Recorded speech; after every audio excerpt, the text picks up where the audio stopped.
She said they were just old letters, yellowed and musty, cluttering up the corner of the attic. You've had them for decades, Margaret. Honestly, it's just junk.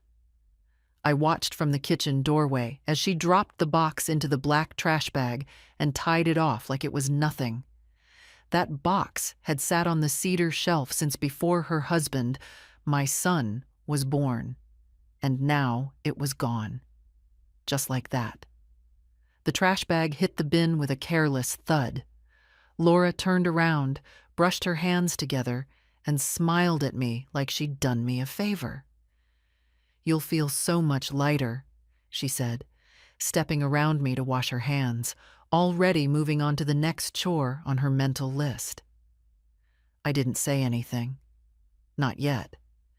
Not when it would just spark one of her exasperated sighs or thin-lipped smiles.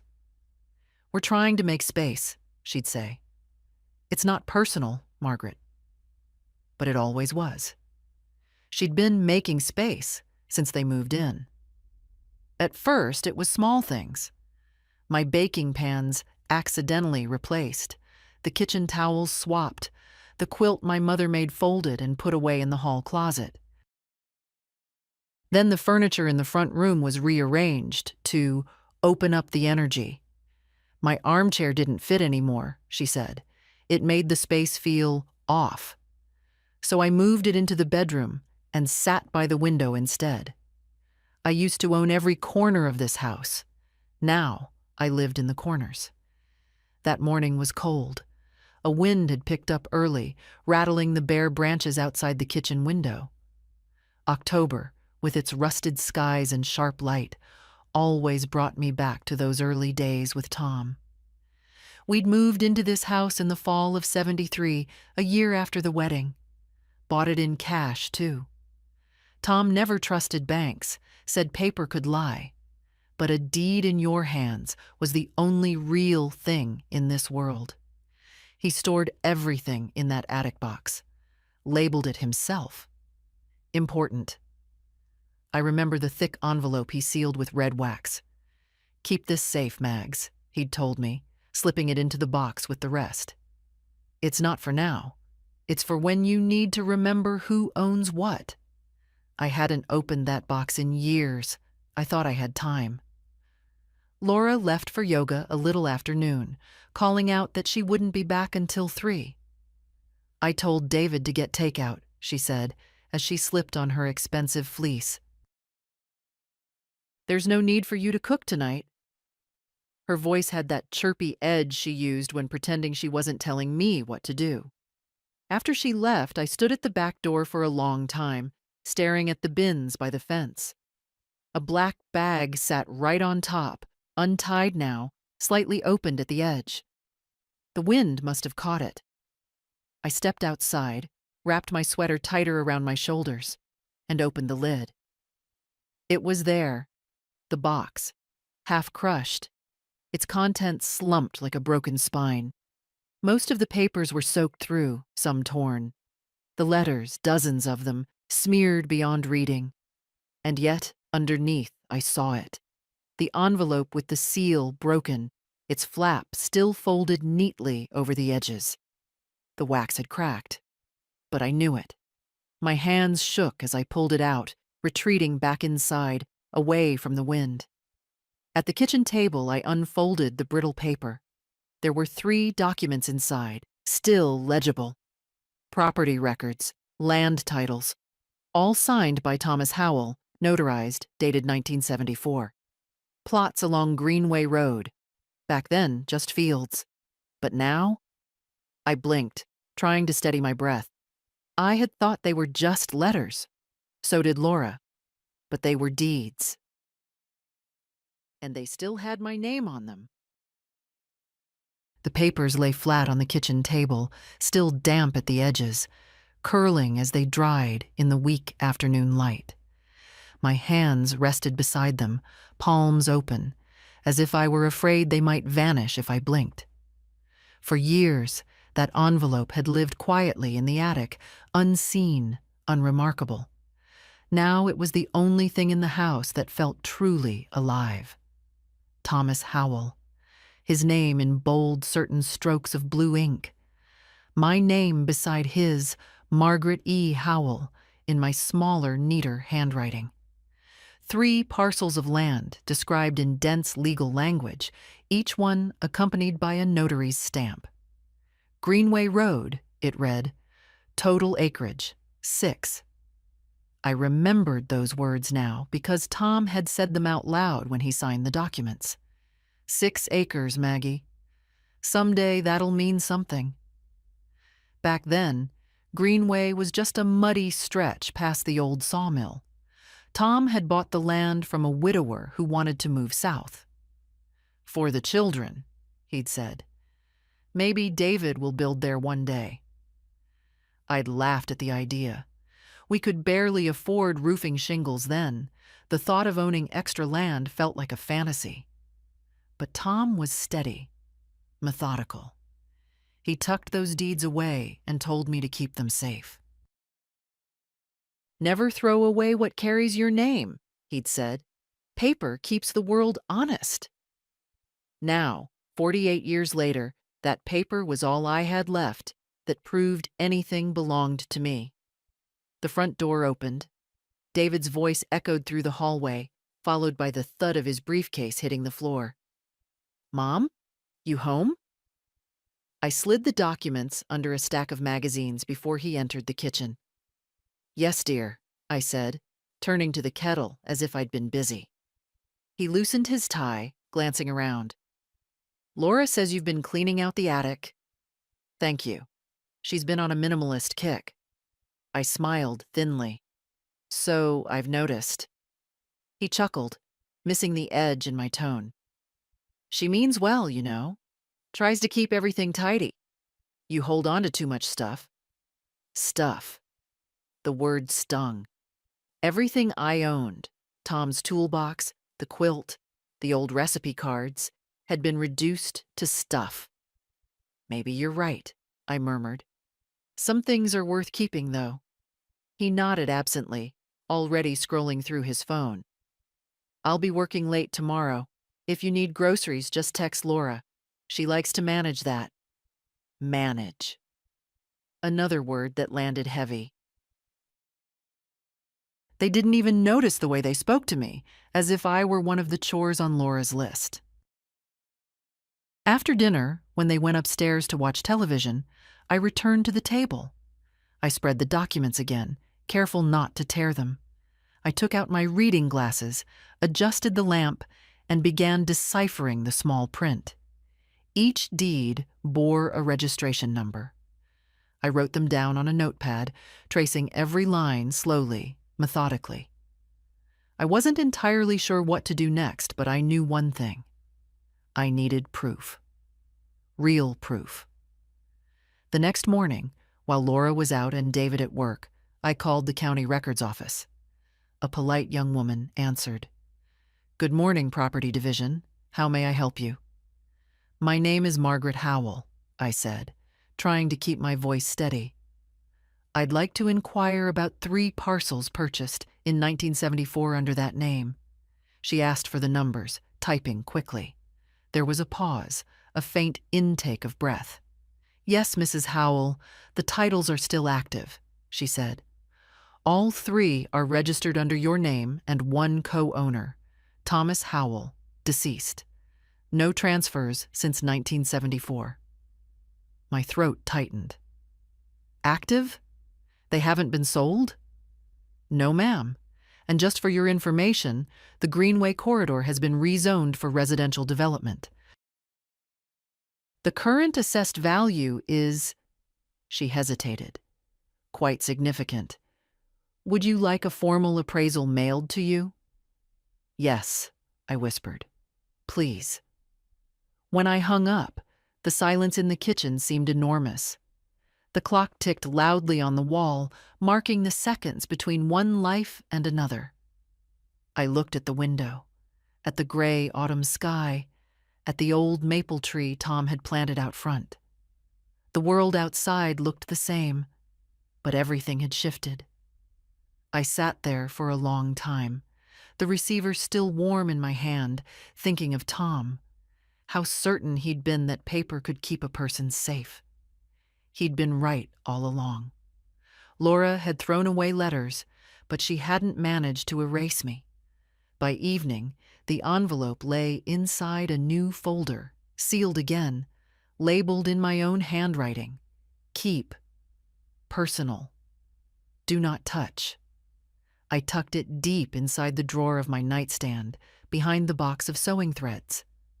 My fingers lingered on the edge a moment longer. Downstairs, I could hear Laura laughing into the phone, telling someone about her plans for the house once the old woman finally agreed to downsize. Her voice was bright, careless, full of confidence. I smiled to myself, a small, quiet smile no one could see. Let her plan. Let her tidy. Because for the first time in years, the paper was on my side. The kitchen had always been mine. For decades, it had smelled of cinnamon and roast chicken, of Tom's pipe tobacco drifting in from the porch. But now it smelled like lemon disinfectant and vanilla-scented candles that Laura insisted on buying in bulk. Neutral scents are better, she'd said once, tossing my old spice jars into the trash. Guests find clove and bay leaves overwhelming. I hadn't argued. Not then. But that morning, as I stood by the sink rinsing a single teacup, I realized something had changed. Not suddenly. Nothing in my life ever shifted in a single moment. But slowly, like the sea eroding a stone. Laura didn't ask anymore. She decided. She replaced. She cleared. And somehow, without realizing it, I had stopped pushing back. Until now. She came into the kitchen just before noon, tapping at her phone with her perfectly manicured nails, her lips moving silently as she dictated a message.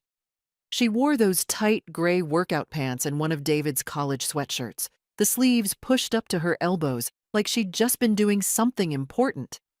She wasn't even looking at me when she spoke. "We need to go over the freezer," she said. "There's too much stuff." I said nothing, just dried my hands and sat down at the table. She opened the freezer door with a little sigh, then started pulling things out one by one. "What even is this?" She held up a foil-wrapped bundle. "Pot roast," I said. "Made it last month. David likes it." She wrinkled her nose. "It's got frost all over it. That's not safe anymore." It was vacuum sealed. She dropped it into the trash without another word. One by one, she tossed out small parts of my life. A bag of corn I froze from the market in July. A container of soup I'd made for a neighbor who never came to pick it up. A pie crust I'd rolled out and saved for a quiet day. "Honestly, Margaret," she said finally, closing the freezer door and wiping her hands, "we need to think long-term. This kitchen isn't efficient. Half of what's in here is expired or unlabeled."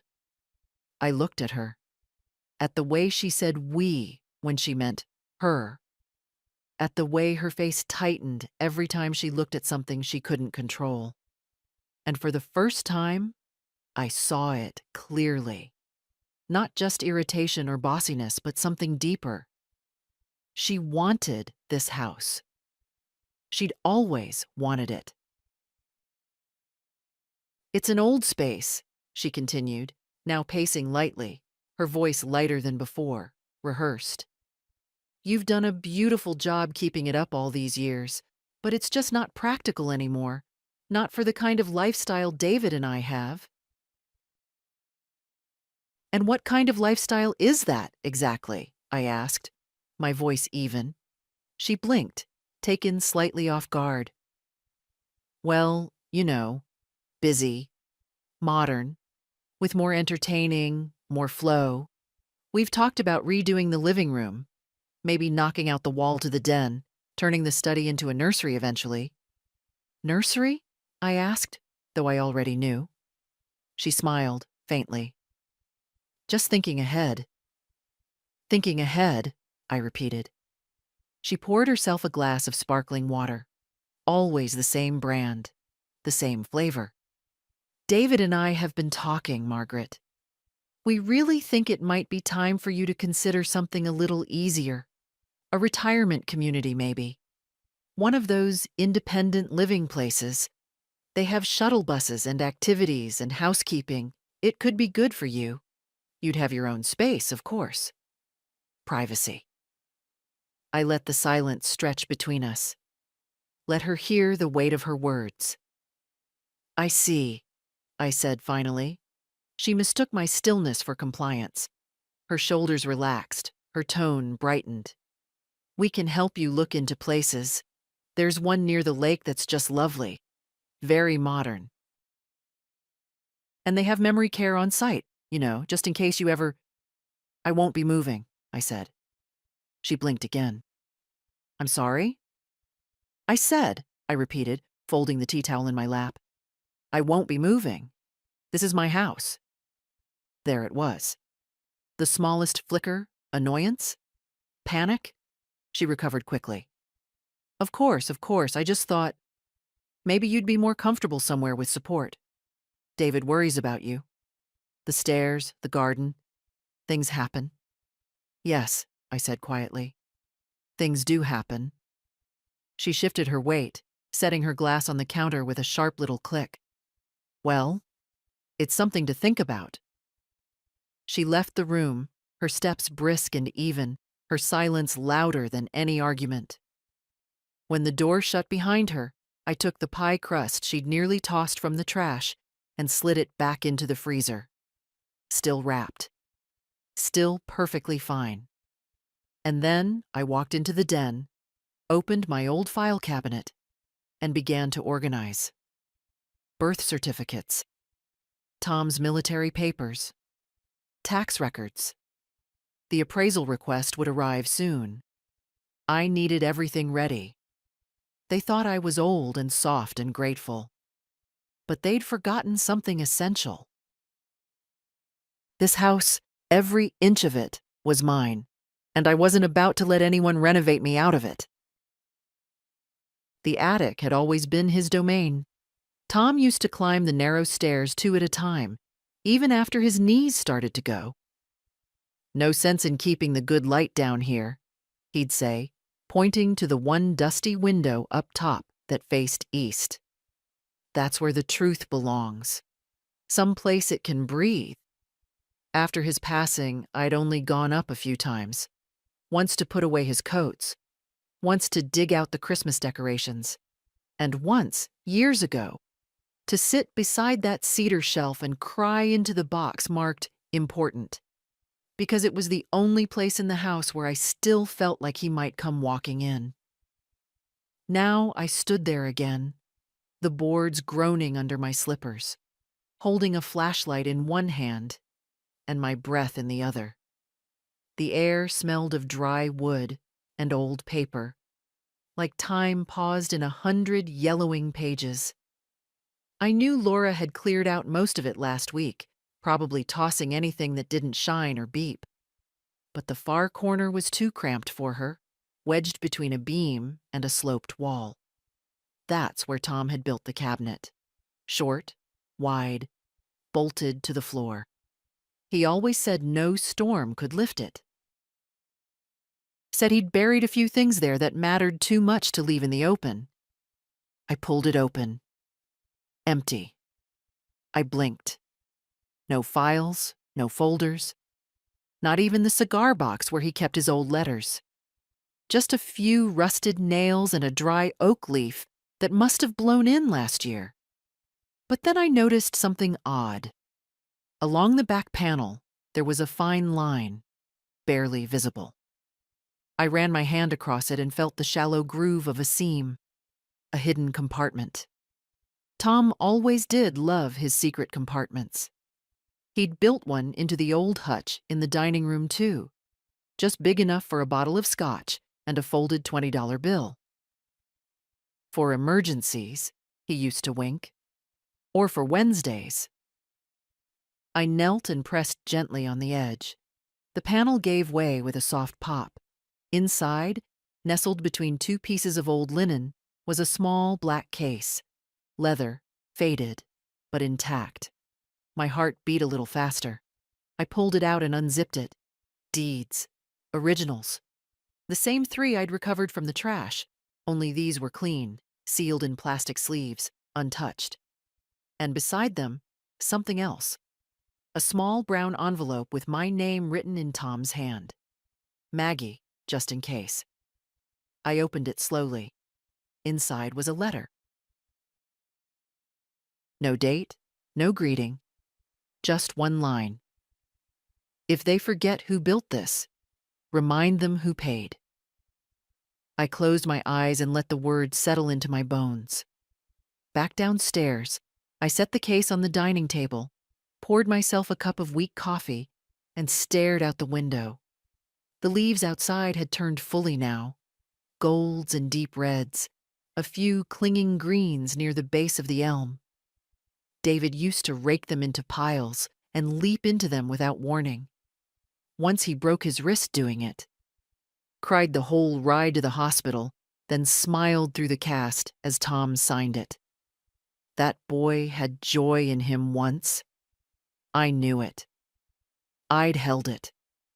But time and Laura had pressed it out of him, bit by bit. That evening, after dinner, they sat together on the couch watching one of those glossy home renovation shows. A couple tearing out walls, installing waterfall countertops. Laura made small noises of approval every few minutes, the way someone does when they're dreaming aloud. "See that backsplash?" she said. "That would look amazing here." David nodded, not really listening. "We'd need permits to knock that out. Or Mom would." Laura chuckled.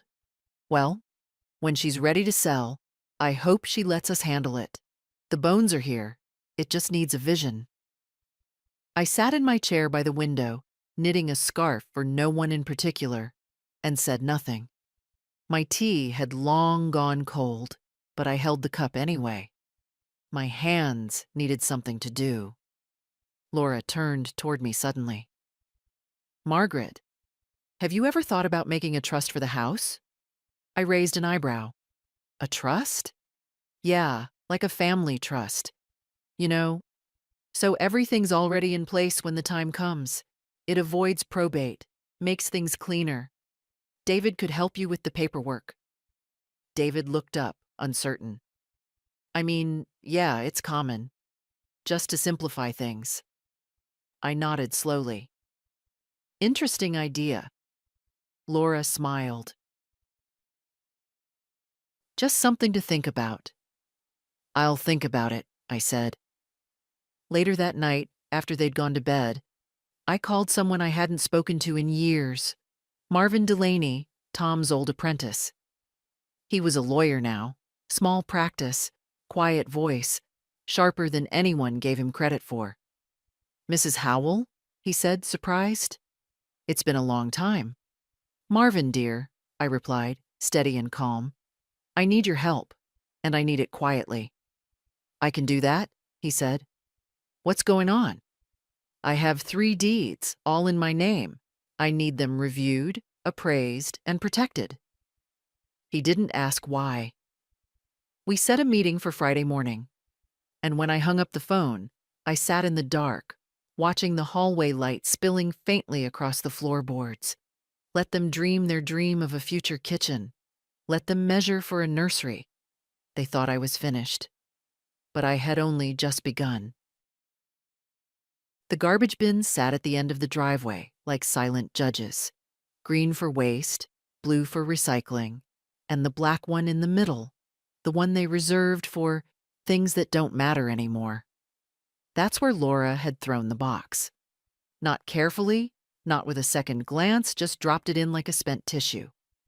That morning, the wind had picked up.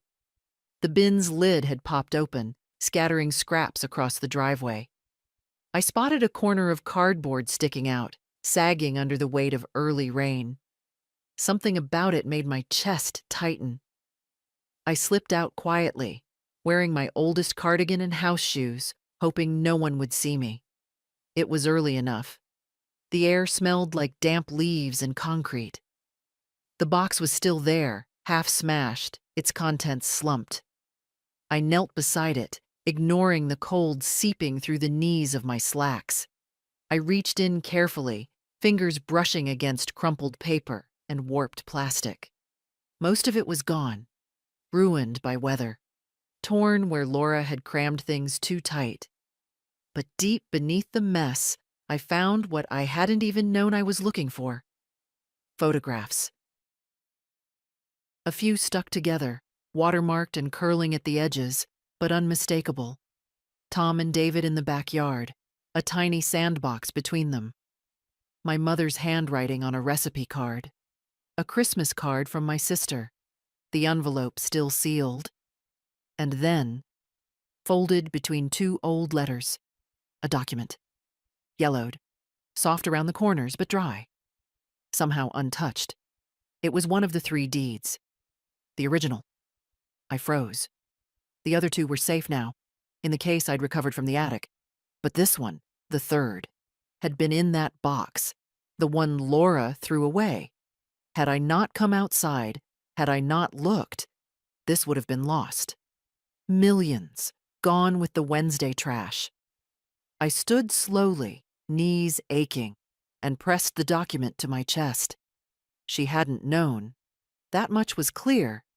If she'd seen what it was, she'd have handled it differently, perhaps hidden it, or brought it to David, whispered something about old assets and redistribution. But to her, it was just another artifact from a woman whose story no longer mattered. That made it worse, somehow. I went inside and laid the paper flat on a towel, drying it gently with the edge of my sleeve. Once it was dry enough to touch without tearing, I slipped it into a folder with the others. When I arrived at Marvin's office on Friday, he was already standing at the door waiting. He hadn't changed much. Still thin, still dressed in those old-fashioned corduroy jackets, the ones that looked like they belonged in a library rather than a law firm. He ushered me into a small meeting room that smelled faintly of lemon oil and paper. I laid the deeds out in front of him, smoothing each one carefully. "Where did you get these?" he asked, studying the signatures. "My husband," I said. "He bought the land back in '74. Told me to keep them safe." Marvin adjusted his glasses, nodding slowly as he read. "Greenway parcels. Rezoned last year for mid-density residential. Developers have been circling for months. You're sitting on something very, very valuable, Margaret." I said nothing. He flipped through the documents. "These are clean, no liens, fully paid. In your name and his, and since he passed, full ownership transferred to you by survivorship clause. You could sell all 3 tomorrow and walk out of here with 7 figures." Still, I said nothing. He leaned back. "What do you want to do?" "I want them protected," I said. "No one else is to touch them. And I want everything in writing. Trusts, contingencies, the works. But not a word to my son. Not yet." Marvin raised his eyebrows but didn't argue. "You want to open a living trust in your name or name a beneficiary?" "I want it in my name," I said. "And when the time comes, it goes to my granddaughter, Ava. Not David, not Laura." "I can do that," he said quietly. "And I want to draft a will, a new one." "Of course." We spent the next 2 hours going over everything. I signed what I could, promised to return with identification for the trust registration, and left with a copy of the preliminary draft in my purse. Marvin walked me to the door, his voice kind but firm. "You're doing the right thing." "I know," I said. Back home, Laura greeted me with a smile far too bright. "We missed you at breakfast. David was wondering where you'd gone so early." "Errands," I said. "Just taking care of a few things." "Well, don't overdo it," she said, already heading toward the laundry room. "You've been moving slower lately. Maybe we should book you in for a checkup." I looked at her. Really looked. She stood there in her crisp blouse, her hair done just so, speaking to me like I was already halfway to gone. Like she was managing me the way she managed the grocery list or the holiday cards. "I feel just fine," I said, and turned toward the stairs. In my room, I opened the folder again and stared at the documents. Property, land, history. My name on each one like an anchor. They thought I was fading, but I was just getting started. Saturday afternoon, the house was empty. David had taken Laura to a winery an hour outside town, a belated birthday gift, he'd said. "You don't mind, do you, Mom?" he'd asked over toast that morning, already pocketing the car keys. I smiled and shook my head. "Of course not. You two enjoy yourselves." He kissed the top of my head in that automatic way children do when they're no longer thinking about you. Then they were gone. Their voices and laughter trailing behind them like ribbons in the wind. The silence afterward felt like a favor. I brewed tea slowly, choosing the good leaves this time, not the dusty bags Laura bought in bulk. I used the porcelain cup Tom gave me on our 25th anniversary, the one with a hairline crack no one could see unless they looked very closely. I carried it to the den, sat down with the folder Marvin had given me, and began reviewing everything again. The trust paperwork was precise, deliberate. My name on every page, the parcels listed clearly, and most importantly, Ava named as sole successor trustee. Not David. Ava, my only granddaughter, was 17. Bright, quiet, still soft in a way the world hadn't hardened yet. She came by after school sometimes, usually under some pretense. "Grandma, I'm doing a project on the 70s. Can I interview you?" Or, "We're baking in home ec. Can I borrow your apple pie recipe?" But we both knew she just wanted a quiet place, somewhere that still felt like home. Her parents never noticed how often she came. She'd been asking more questions lately, about the past, about the house, about her grandfather. One evening, last week, after Laura had left the room, she leaned across the table and whispered, "Why does Mom always call this their house when it's yours?" I smiled and said, "Because some people think talking louder makes them right." She laughed, but her eyes stayed on mine. "You're not going to let them take it, are you?" "No, sweetheart," I said. "I'm not." Now I sat reviewing the will Marvin had prepared, each word a soft act of resistance. I had updated everything, removed David as executor, named Ava as the one to carry it forward. The trust protected the land. The house remained under my name. No one could sell, renovate, or repurpose anything without going through me. And when I was gone, it wouldn't pass through David's hands at all. It would go to the only person in this family who still looked me in the eye. I made copies of every document and sealed them in a manila envelope. Then I placed it at the back of my bedroom drawer, behind Tom's flannel shirts, still folded, still smelling faintly of tobacco and oak. The original folder stayed locked in the small metal safe in the hall closet. I changed the combination that afternoon, wiping the dial clean when I was done. They would never think to look. That evening, Ava came by unexpectedly. Her hair was pulled into a high, messy bun. She wore her father's old hoodie and leggings covered in cat hair. I opened the door before she knocked. "Grandma," she said, smiling, "can I hang out for a bit?" "Always." She dropped her backpack by the sofa and kicked off her shoes. "They're at some winery. I was supposed to go to Dad's sisters for dinner, but I told them I had homework." "You're a terrible liar," I know, she grinned, but I had a better offer. We made grilled cheese and tomato soup, the kind that's mostly butter and memory.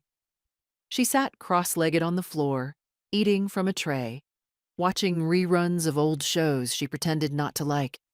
At some point, her smile faded, and she turned to me, serious. Are you okay, Grandma? Lately I feel like, I don't know, like something's going on. I looked at her, at the softness in her face, the sharpness in her gaze. She reminded me of myself at 17, before Tom, before David, before the long years of patience that hardened into habit. I'm better than I've been in a long time, I said. Just making sure everything's in place. Ava tilted her head. In place for what? For when the time comes, I said. She was quiet a moment. Then she whispered, Are they trying to make you leave? I didn't answer. She already knew. Her eyes filled, and she looked away quickly, pretending to fiddle with her napkin. If you ever need anything, she said, like anything at all, money, help, someone to drive you somewhere, I mean it. You can call me. I won't tell them. I know, sweetheart, I said, and I'm not going anywhere. Later, when I walked her to the door, she paused and turned back. You're not like them, she said. You never were. I watched her walk down the path, her back straight, her shoulders strong. That night, I slept better than I had in months.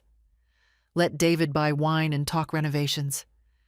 Let Laura count square footage and dream about open floor plans. They could plan the future all they wanted. But they'd forgotten one thing. The present still belonged to me. I waited until Monday morning to make the next move. After David left for work, tie slightly crooked, coffee sloshing in a reusable cup, and Laura disappeared to her Pilates class, I gathered everything: the notarized trust documents, the updated will, the copies of the deeds, and a checklist Marvin had given me. It was time to make it official. The bank was quiet at that hour. Just the hum of the heater kicking on and the low murmur of two tellers gossiping behind the counter. I was the only one in the waiting area. A young man in a navy blazer approached, barely older than Ava. Mrs. Howell, I'm Aaron. You're here to open a trust account? I nodded. That's right, my attorney called ahead. He glanced at the folder in my hands, then smiled professionally. Of course. Let's get you set up. The process was thorough. I signed documents slowly, carefully. Aaron explained every line, but I already knew what most of them meant. I may have been old, but I wasn't foolish. For years, Tom had made me balance the books for his business. If something happens to me, Mags, he used to say, you'll need to know where every dollar is going. Now, every dollar of mine would be exactly where I wanted it, locked into an account under my name, tied directly to the trust, accessible only by me, and later by Ava. Aaron handed me the final document to sign. This confirms the transfer of $140,000 into the trust account, tied to the future sale of the Greenway parcels. I signed. Would you like online access? No, I said firmly. Paper statements, to this address only. He hesitated, then nodded. Absolutely. By noon, everything was done. The deeds secured, the money protected, the future rewritten in my own handwriting. I left the bank with my spine straighter, my stride steadier. On the way home, I stopped by the post office and mailed a sealed envelope to Marvin with a second set of signed copies. Then I dropped by the bakery and bought myself a lemon tart. Small victories deserved small celebrations. Back at home, the house was still quiet. I made tea, set the tart on a plate, and sat at the kitchen table with a notepad. I started writing things down, Not legal things, but human things. What Tom used to say about land, the way he folded his receipts into squares, the color of the sky the day we first saw that house on Maple Lane. I didn't know why, exactly. I just wanted someone to remember things the right way. The front door opened just after 1. Laura came in, talking into her phone. And she's still here, of course. I mean, she's sweet. But it's like, how long can someone just sit on a house like that? She stopped when she saw me in the kitchen. "Mom," she said, surprised. "You're home?" "I live here," I said calmly. She laughed awkwardly. "Right. I just thought you had an appointment today." "I did. Took care of some paperwork." "Everything okay?" "Everything's perfectly fine." She stood there for a moment, the phone still in her hand. I could see the thoughts clicking behind her eyes. She always knew when I was being deliberate, and it made her uneasy. Later that afternoon, David called from work. "Hey, Mom," he said casually. "Laura said you were at the bank?" "I was." "Everything okay?" "Yes." Pause. "What kind of paperwork?" "Just updating things. Trusts, wills, property rights." He cleared his throat. "Oh, you didn't mention you were doing that." "I didn't need to." "Well, sure, but I mean, Laura and I are here to help with all that, if you need. It affects us too, doesn't it?" "No," I said, steady. "It doesn't." Another pause, longer this time. "Mom, I just don't want you making decisions without talking to us. You know, sometimes things can get confusing." "I'm not confused, David. I've never been clearer in my life." He sighed. "All right. If you ever want to go over the documents together." "I won't." Click. That evening, Laura served salmon with a quinoa salad. She said nothing about the bank, but I noticed her glance at me more than once, her smile too tight, her voice too pleasant. "Did Ava say when she's coming over next?" I asked, cutting into the fish. "She has midterms," David said quickly. "Might be a few weeks." "She texted me this morning," I said. "She'll be here Thursday." They both froze for a fraction of a second. "Oh," Laura said, laughing too lightly. "She's so busy these days." "She makes time," I said. "She always has." Later, I sat in my armchair by the window, the house soft around me, the last light of evening casting long shadows on the rug. Tom picked out 30 years ago. The tea was cold in my cup, but I didn't mind. I had done everything properly, quietly, legally. There were no confrontations, no screaming matches, no slammed doors, just ink, paper, proof. They didn't have to know yet. But when they did, it would already be done. And I wouldn't owe them a single explanation. They always forgot how sound carried in this house. It was built in 1932, before insulation, before double-pane windows, before modern walls could trap voices where they belonged. That's why I never talked on the phone upstairs. Tom used to joke you could hear someone blink from the next room. That was an exaggeration, but not by much. I was folding laundry in the guest room, what used to be David's room, before Laura painted it over in eggshell serenity and replaced the furniture with sleek, uncomfortable pieces from catalogs. The window stuck in the frame, just like it had when he was 10. I'd meant to fix it for years. Their voices floated up from the kitchen below. "I just think we need to set a date," Laura said. Her tone wasn't angry, just firm, managerial, the way she spoke to waiters and delivery men. "A date for what?" David asked, though he already knew. "For moving her.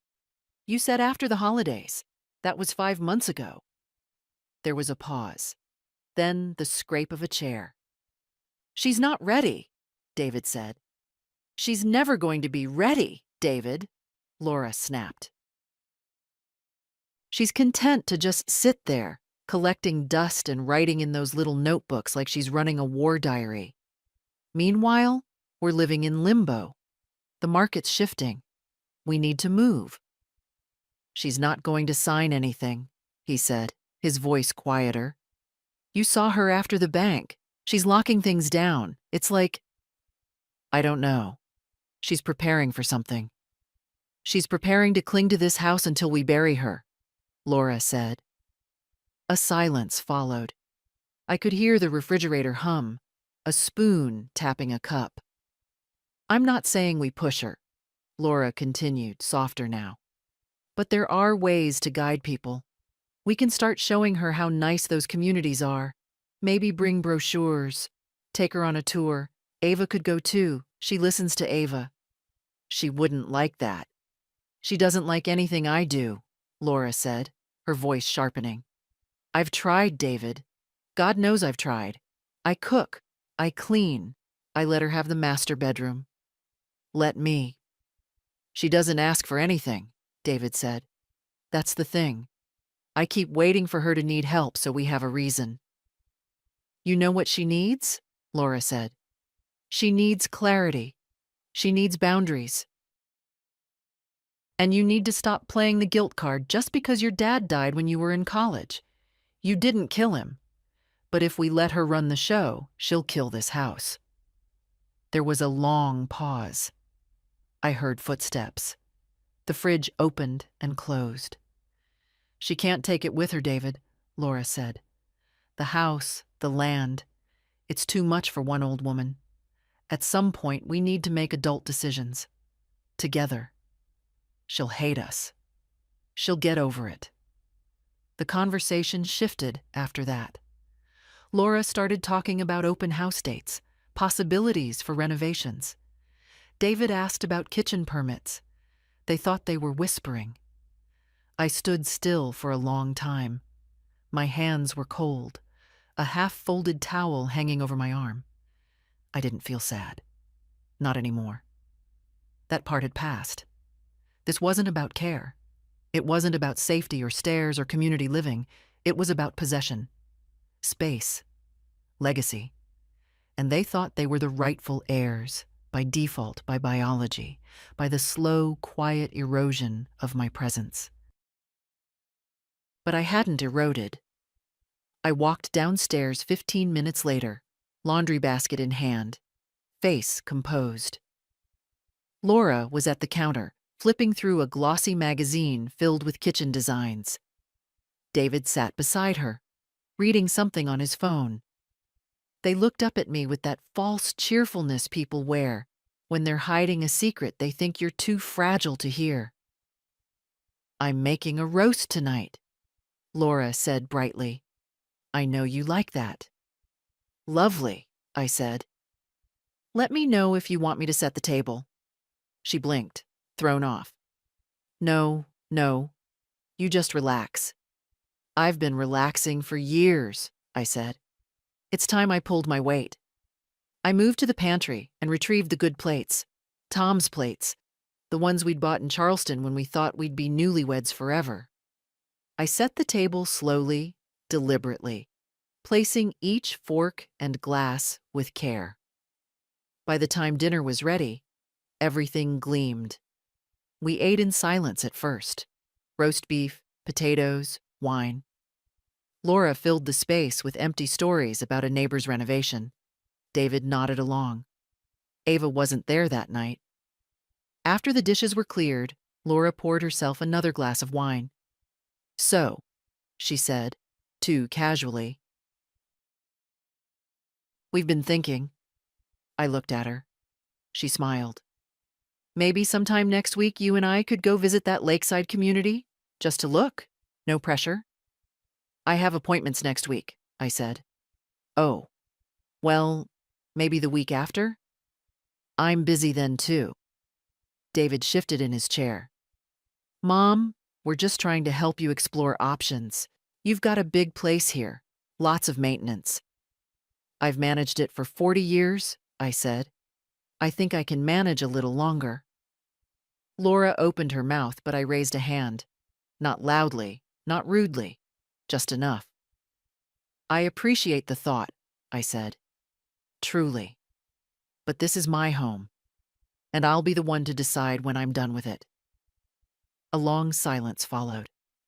Then David gave a little laugh, awkward, uncertain.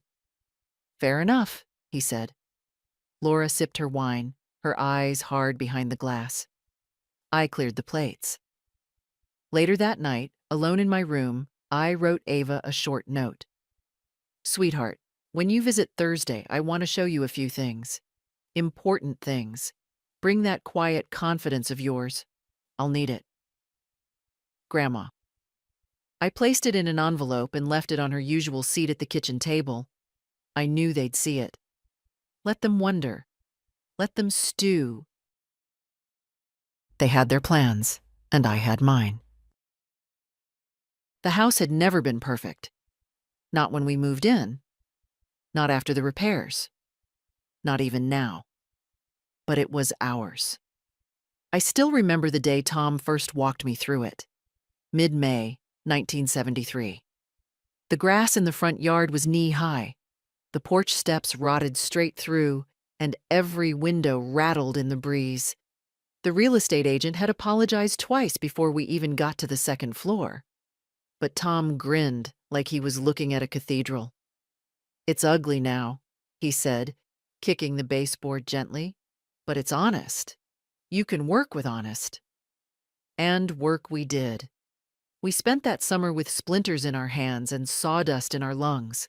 Tom re-leveled the floor in the back hallway himself, lying flat on the ground in the heat with a wrench in one hand and a cigarette dangling from his lip. I painted every room, twice, because I changed my mind halfway through. We fought over the color of the kitchen cabinets and made up over cherry pie. That was our rhythm. He did the heavy things, I did the lasting ones. When David was born, we brought him home to the room with the yellow walls. The crib was second-hand. The mattress, new. I remember standing in that doorway and watching Tom lean over, whisper something to the baby I couldn't hear. He looked so large, so certain. But of course, no one's ever really certain. When David turned 4, Tom built him a sandbox out back. The frame was crooked, and the sand smelled of fresh pine, and the neighborhood kids all gathered in it like bees. Later that summer, when one of them pushed David too hard and he scraped his knee, Tom sat him down on the porch steps and said, "A man isn't made by how clean he stays. He's made by how fast he gets up." David nodded, biting his lip. He used to listen to his father like every word mattered. I think about that now more than I care to admit. About how boys become men. About what gets passed down and what quietly gets dropped. Tom passed away in 2001. A heart attack. Quick. Ugly. It took the air out of the house for a while. David had just graduated, full of plans, but he came home for the funeral and stayed for 3 months. We didn't talk about much during that time, just practical things, utilities, closing accounts, garden upkeep.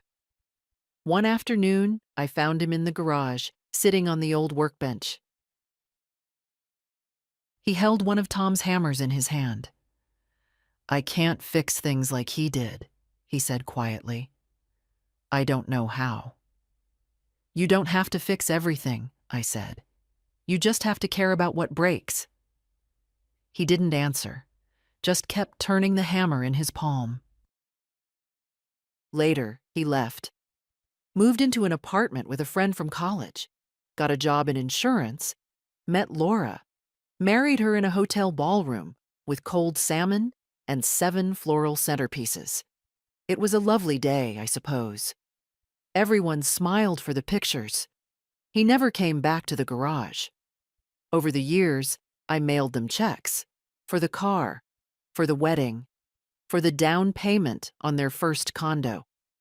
When Laura wanted to start her own design business, I co-signed a loan. I told myself it was love. That's what love does, it gives.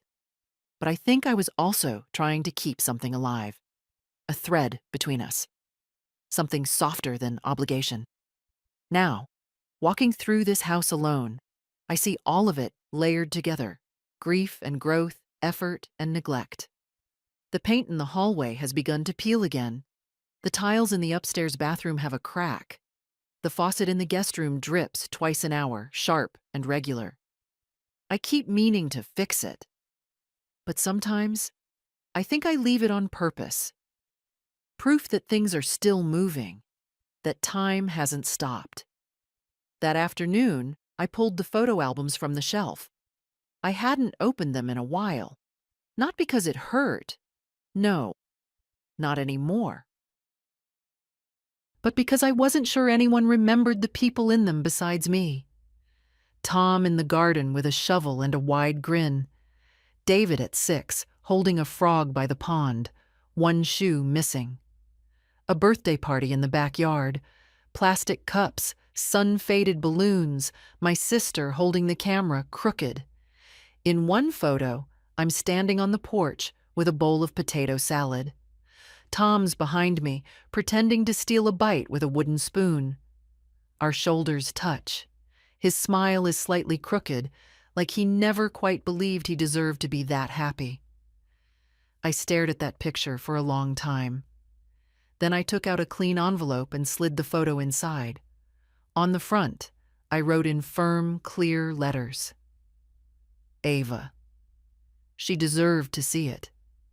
To see who we were before the edges wore down, before the house became a battleground, before kindness got confused with silence.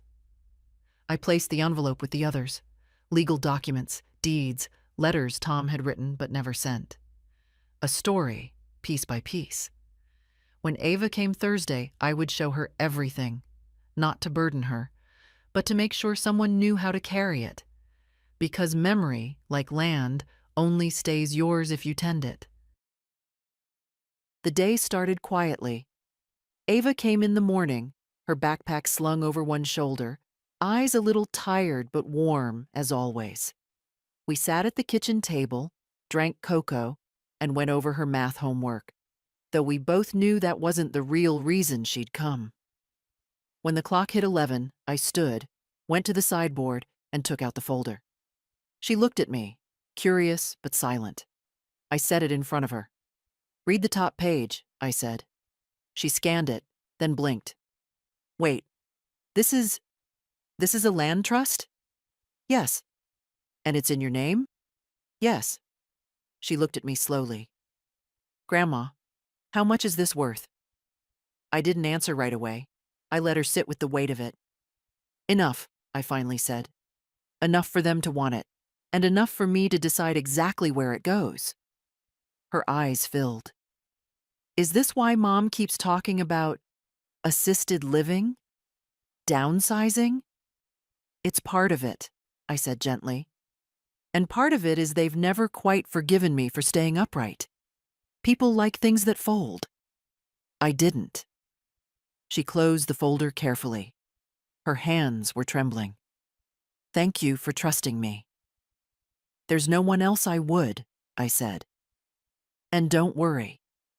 Nothing's changing yet. I'm still here. For a while." She reached across the table and held my hand for a long moment. By 1 o'clock, she'd gone. Back to school, back to her life. And the house returned to its usual hum.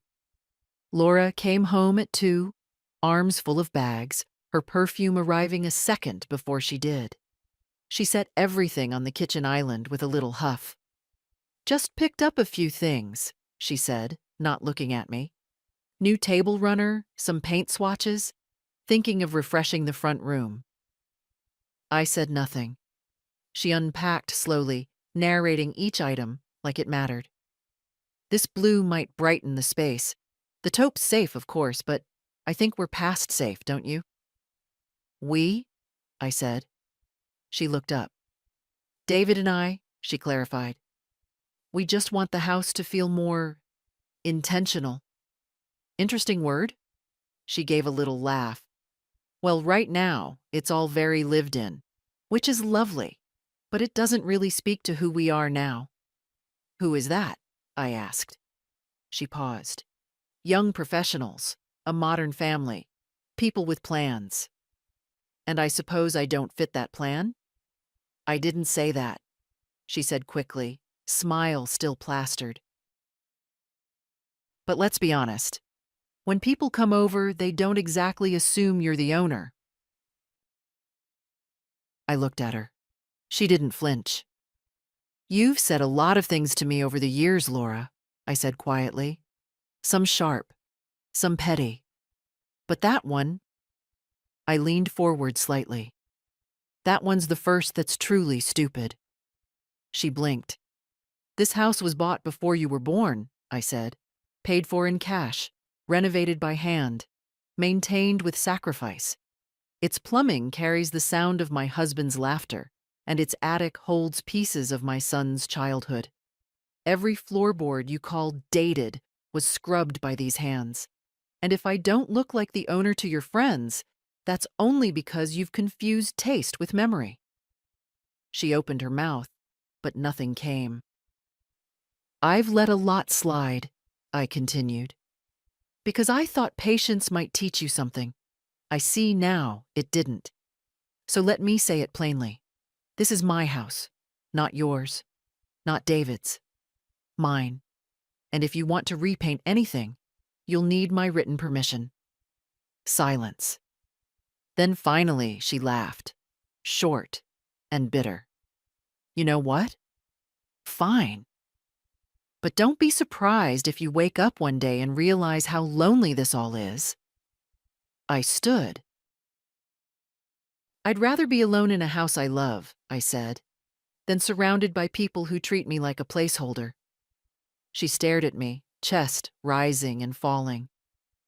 David's not going to like this. David, I said, hasn't liked a lot of things. He'll manage.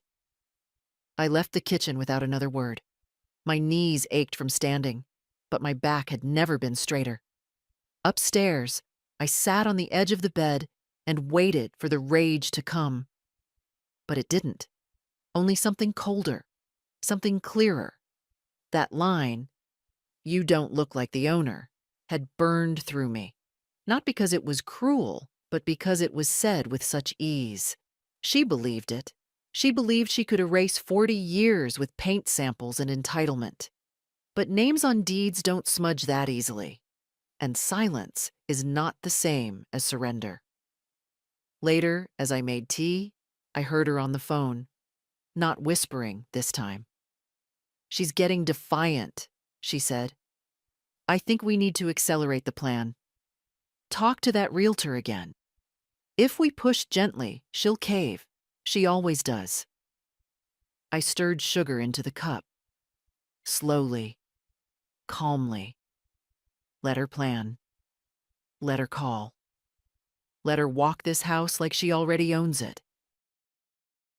Because soon, very soon, she'd learn what real ownership feels like. She was in my room when I came back from the garden. I hadn't been gone long, 20 minutes, maybe less. Just enough time to deadhead the roses and bring in a few sprigs of lavender. The front door was ajar when I stepped inside, which was strange. Laura never left doors open. It lets the dust in, she used to say. Dust, as if it were a deliberate intruder and not just the breath of old houses. I set the lavender on the kitchen counter and listened. Nothing. Then, movement upstairs, soft, controlled. I climbed the steps slowly, deliberately, not bothering to hide my footsteps. I wanted her to hear me, wanted her to know I was coming. If she was going to be caught, I wanted her to feel it. The door to my bedroom was half closed. I pushed it open with the side of my hand. She stood by the dresser, holding the envelope. Not the safe copy. The one I'd left for Ava, addressed in my handwriting, sealed but unhidden. Sitting on the edge of the table where she always sat. In plain sight. Laura had opened it. She didn't look up when I entered. I thought it was a recipe, she said, voice flat. I said nothing. I was going to leave it on the fridge for her, like a note or something. Still, I said nothing. She turned slowly, envelope still in hand, face pale and unreadable. You've signed everything over, she said. To Ava. I nodded once. You created a trust. Put the land in it. Took David out of the will. You didn't tell anyone. I didn't need to. Her hands trembled slightly, and she placed the envelope back on the table as if it burned. She wasn't crying. That would have been easier to respond to. No. Her face held something quieter, a calculation that didn't add up. You think she'll know what to do with it? She said. You think she'll be grateful? I think she'll remember where it came from. She sat on the edge of the bed, not looking at me. For years, she said, I've tried to hold everything together. David's career, the bills, the house, this house, the family. You just sit here like gravity, refusing to move. You've mistaken stillness for weakness. No, she snapped, suddenly sharp. I mistook kindness for cooperation. We were silent for a long time. Then she laughed, just once. Bitter, small. You know what I thought? She said, not waiting for an answer. I thought this would be clean. I thought, when the time came, you'd pass the torch. Gracefully. That's what old women do, isn't it? They step aside. They make room. I crossed the room and picked up the envelope, slid the photo back inside, sealed it again. I'm not a hallway light to be turned off, I said. I'm not a chair to be donated. I'm still breathing, still choosing, still here. Laura looked up at me, eyes suddenly glassy. He's going to be so angry, she whispered.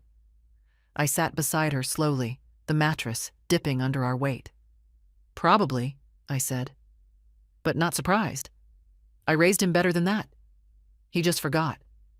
She blinked fast, like she was willing herself not to feel anything. You hate me, she said quietly. No, I said. I don't hate you. I just don't owe you. She looked away. I spent years thinking this place was a stepping stone, she said. Something to manage, update, polish.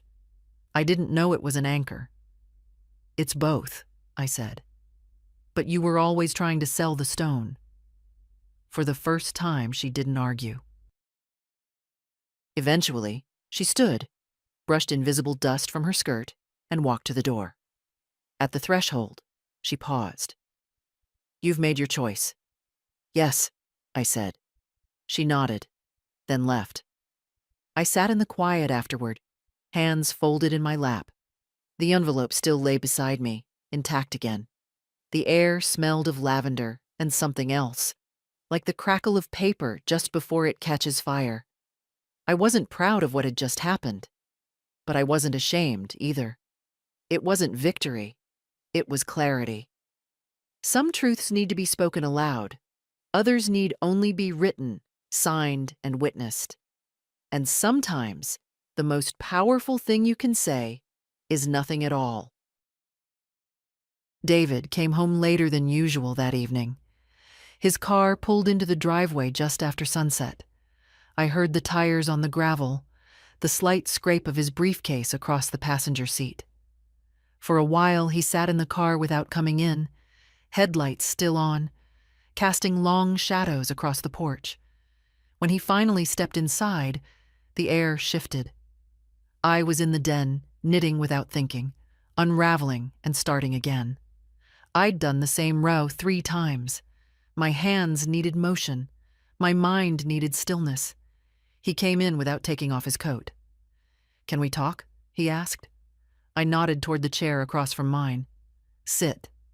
He did, slowly, as if unsure what version of me he'd meet. I talked to Laura, he said. I figured. She told me what you did. Also figured. He looked down at his hands, rubbing his wedding band. You put everything in Ava's name. In a trust, yes. After I'm gone. He was quiet for a moment. Then, why? I set the needles down, folded my hands, not angry, not defensive. Because she listens. He blinked. I listen. Not to me, I said gently. To Laura, to expectations, to the pace of things. You listen to what makes sense on paper. She's my wife. And I'm your mother, I said. I carried you, fed you, taught you how to tie your shoes and how to keep your temper in a room full of people. I taught you to say thank you. And you did. For years. Until somewhere along the line, you stopped seeing me as someone who still had choices. He shook his head. That's not fair. No, I said. It's just true. He leaned forward, elbows on knees. You could have talked to me about all this. I tried, I said. In small ways, for years. I mentioned repairs. I brought up the land. I asked what you remembered about the backyard. You changed the subject every time. Because I didn't want to think about losing you, he said, voice quieter now. That's why I didn't want to talk about trusts or deeds. I didn't want to act like you were already gone. I looked at him then. Really looked. The gray in his hair, the heaviness in his shoulders. The boy I raised was still there, just buried under years of forward motion. It's not about losing me, I said. It's about what happens after. And I've lived long enough to know that if I don't name things while I'm here, they'll be rewritten when I'm not. He sat back, eyes glassy. You think I'd take it from her, he said. I think you wouldn't fight Laura. He didn't argue. You want to know the truth, I said. I didn't do this to punish you. I did it to protect her. Ava is the only one who's asked me what I want. Not what's best, not what's easier, not what's next. Just what I want. He nodded slowly. I would have helped you, he said, if you'd asked. But I didn't want help, I said. I wanted respect. We sat in silence for a while, the kind that settles between people when something big has just passed through the room. Finally, he stood. So that's it, he said. Nothing comes to me. I didn't say that, I replied. You'll still have pieces, small ones, photos, letters, a few things that mattered. But not the land, not the house.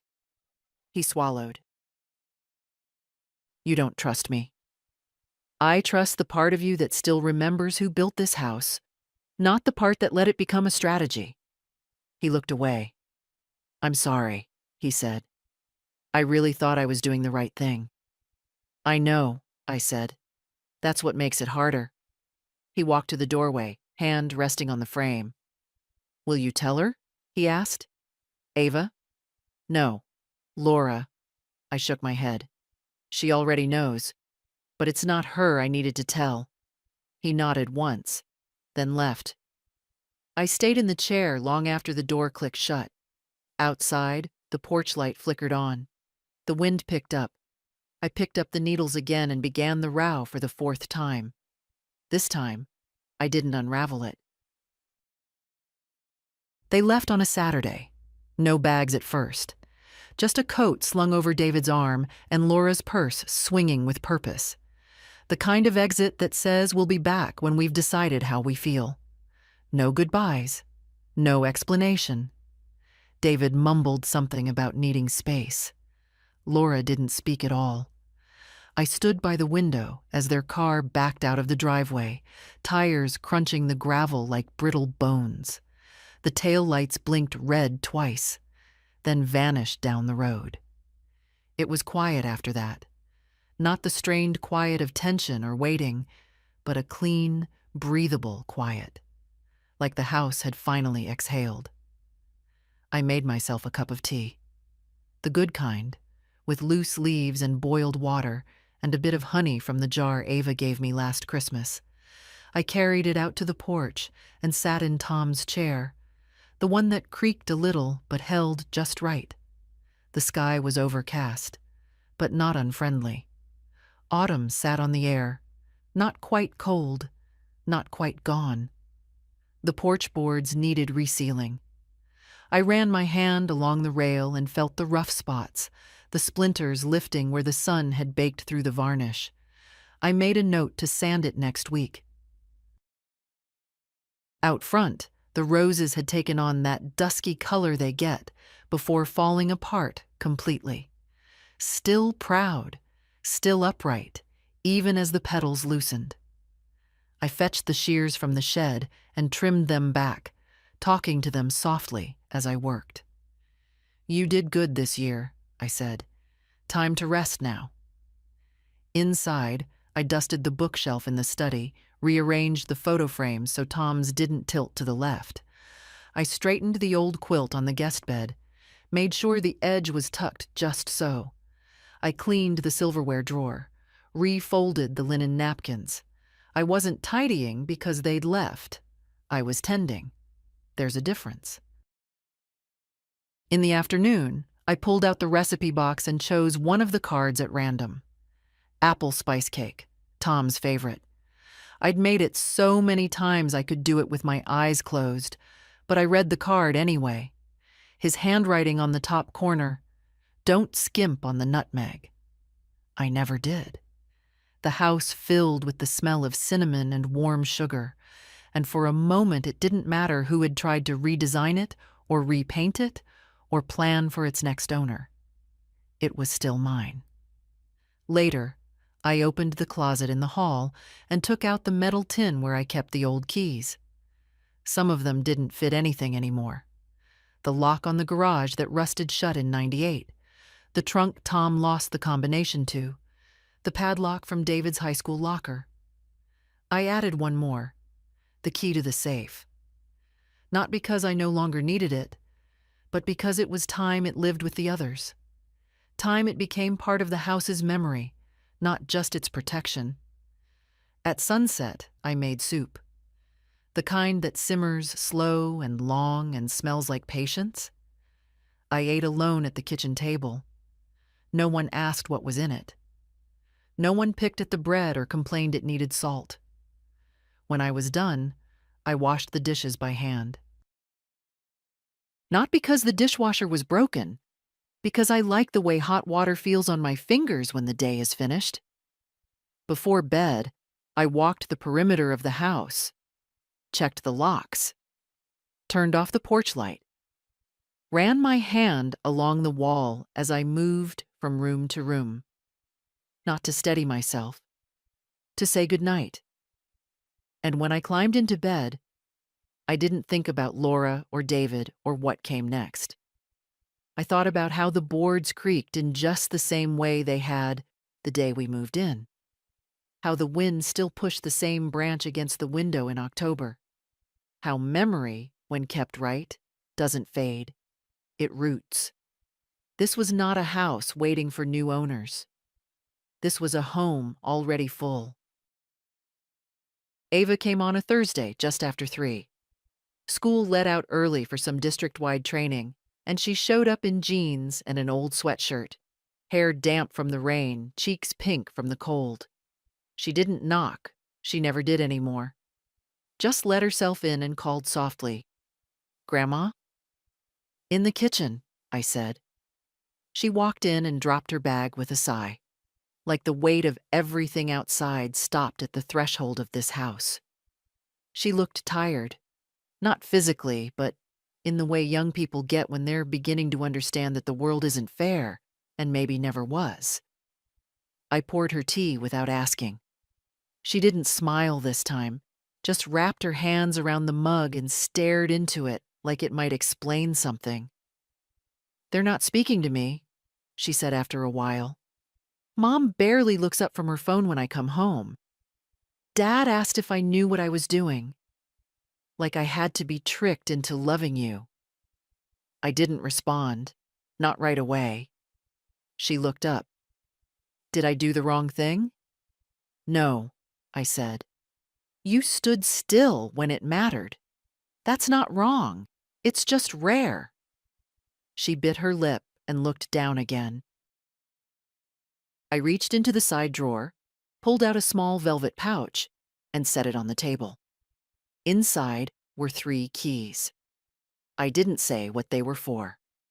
She already knew. Ava stared at them. "Now?" "No rush," I said. "But someday, someone will tell you you don't look like the kind of person who owns a house like this, or land like this, or memory like this." She looked at me.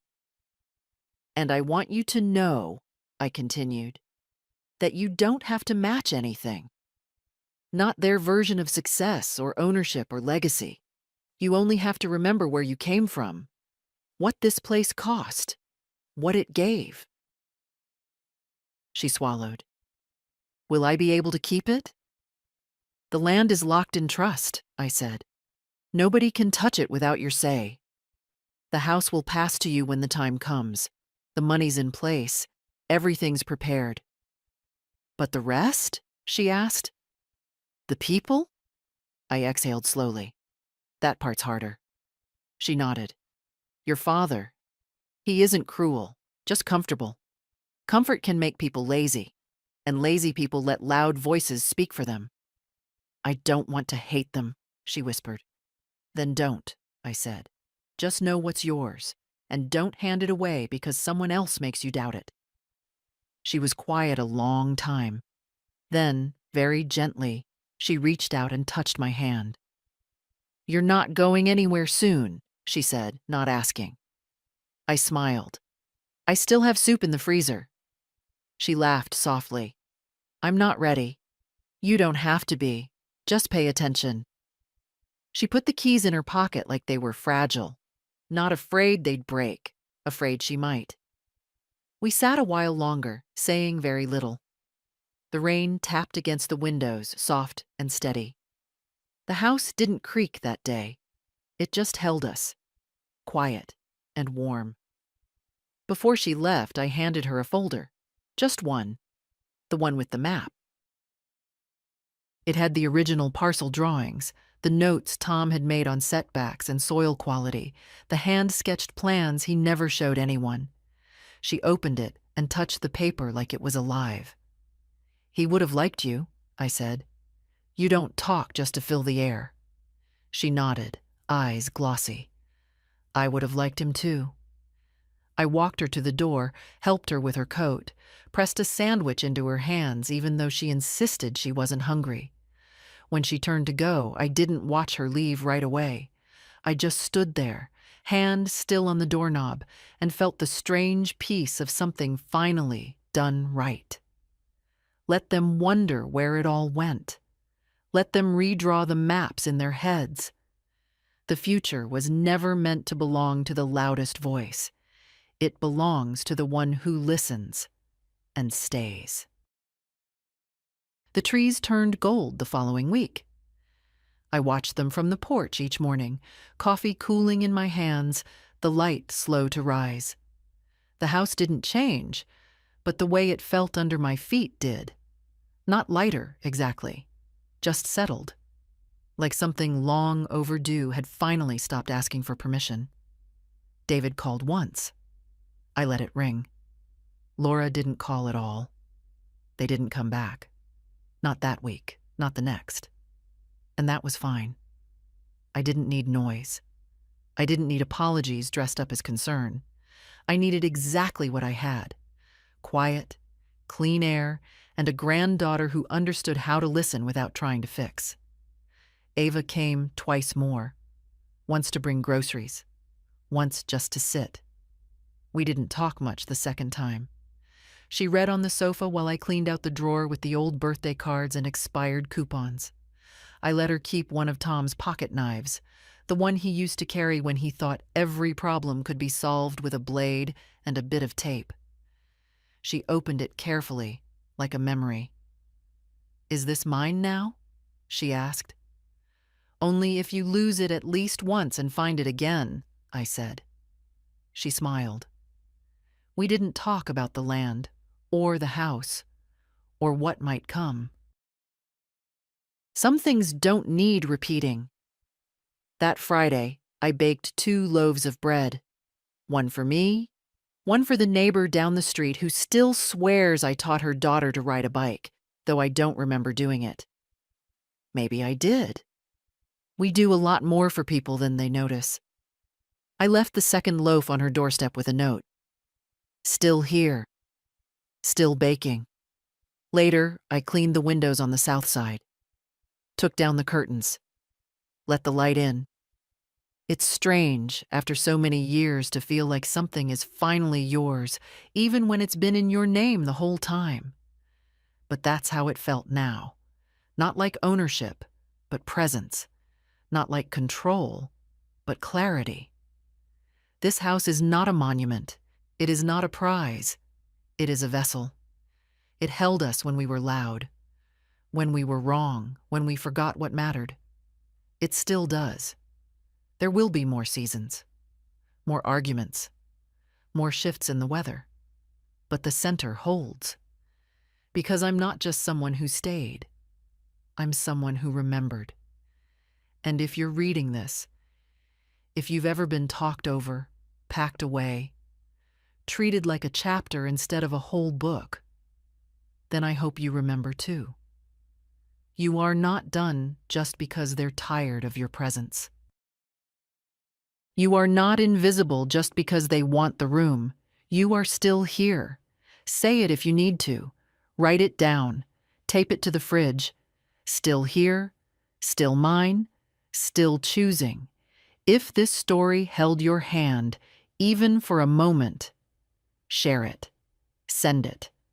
Let someone else remember too.